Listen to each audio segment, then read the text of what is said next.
And here we are again for the final part of this wallpaper tutorial. So last time we added the effects apart from the shake animations that basically dictate the wallpaper's movements. So now we've amplified them with our own shakes, we added some lighting, and we've overall just made it look a bit more smoother. So now I want to go over the quick particle systems and what you can do with those. So these effects, we're not going to work with these anymore. These things are applied to the image. They amplify the image. Now we're going to look at the layers that Wallpaper engine provides for you. For example, there are multiple presets that you can use. Multiple, I'm going to say multiple, there are a lot. Most of them you're probably not going to use anyway. You're basically just press the one that you like. For example, I want leaves falling out of the sky. I can select which one I like. I like pink ones, so boom, there we go. We've got pink ones falling out of the sky. Then you've got a lot of settings for those that you can edit.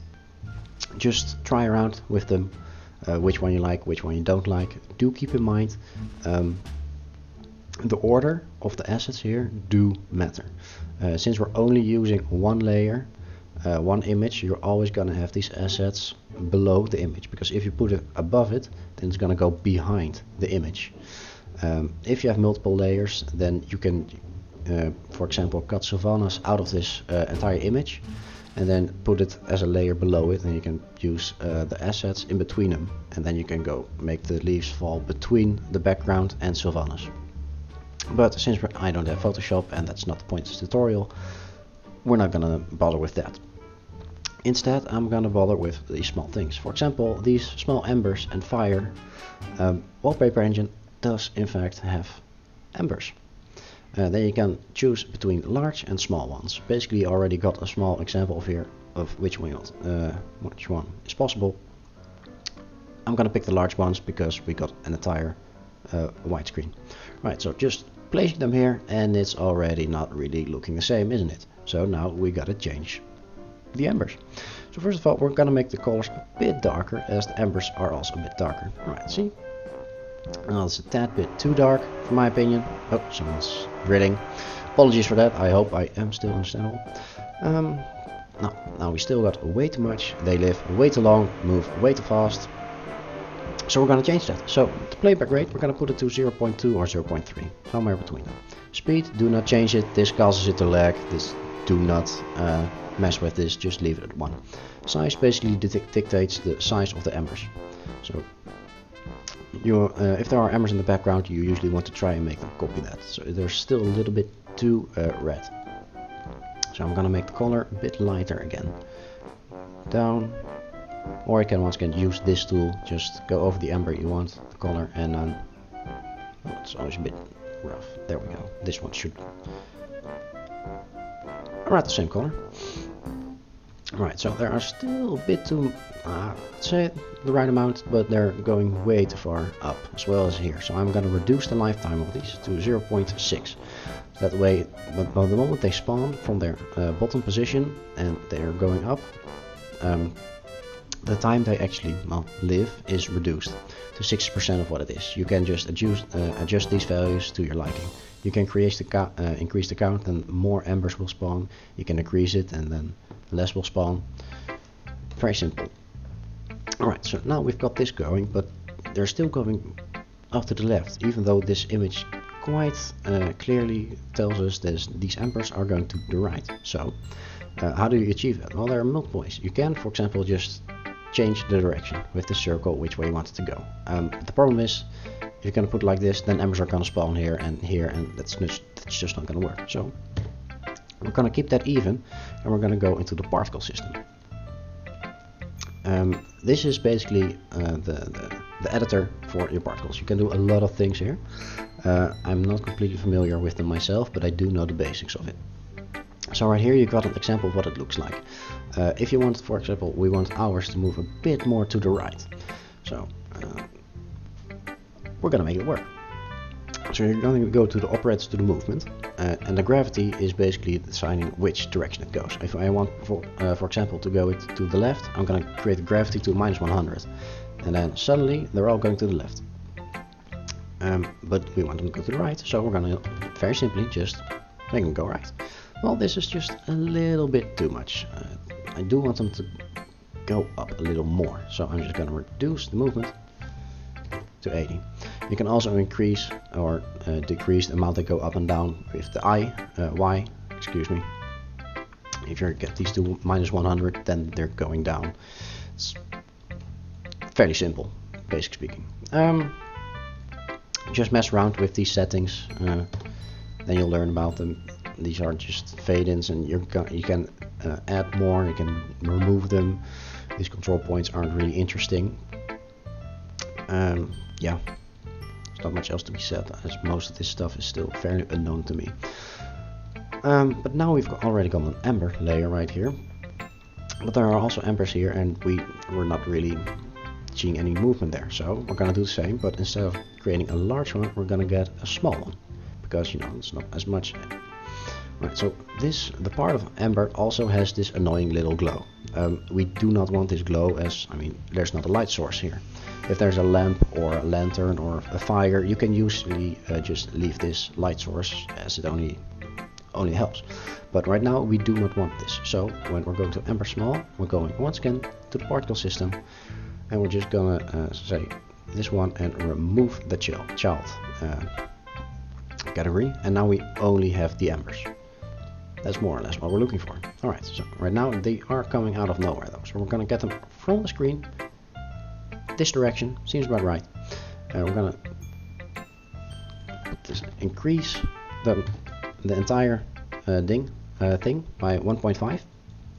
Now they live a very long playback rate. Once again, the same story as just before. We're gonna give them the same color, so we're just gonna select this, Ctrl C for copy, and paste it over here. Simple as that.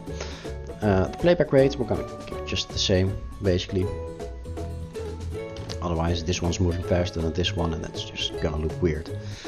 The size, well, it's about right already, because this is small embers. And the count, I'm gonna reduce it as well by, let's see, 50%. Alright, so you can adjust the movement it needs to make. Alright, so now we got two particle systems, mostly embers, that are just enhancing the image. It is tricky with these presets to make them work if you're only using one layer, because they will always be in front of everything. Things like rain, for example, they are possible to make work.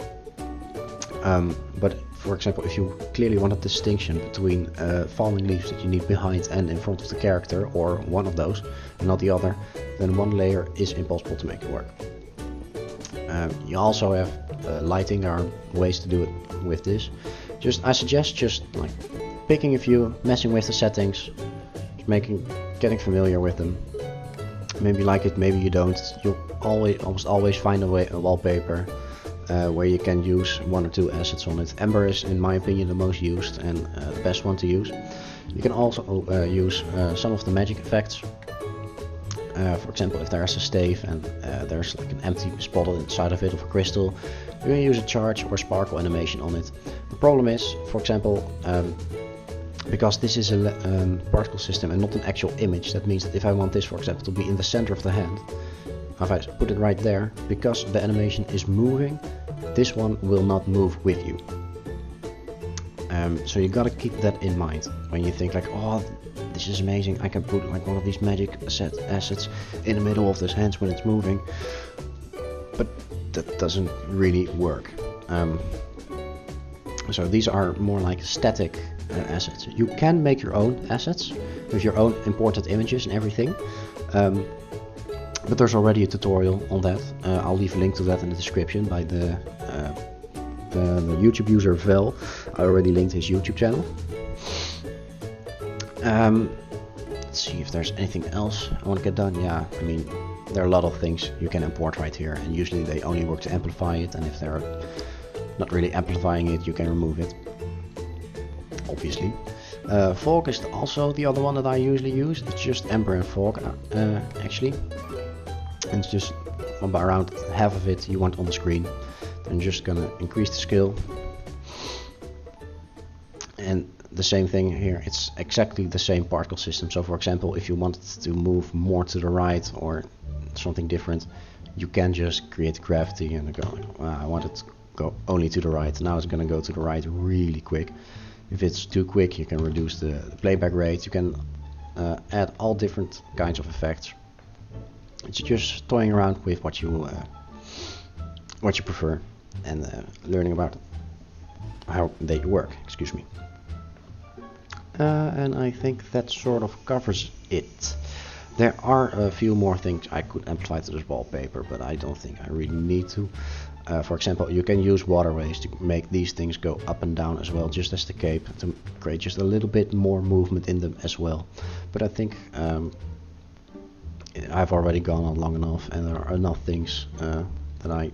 Oh, this one's going down a bit. So I've already basically, I think, told everything I wanted, and if people still have questions, I'm gonna try my best to answer them, of course. And if there are things asked that are completely unexplained throughout these video tutorials, then I'll maybe make a video on those as well, depending on how well people, how much people would like follow-up. You're annoying. But yeah, this is basically the end result. Now maybe you want your wallpaper to be seen on Wallpaper Engine or not.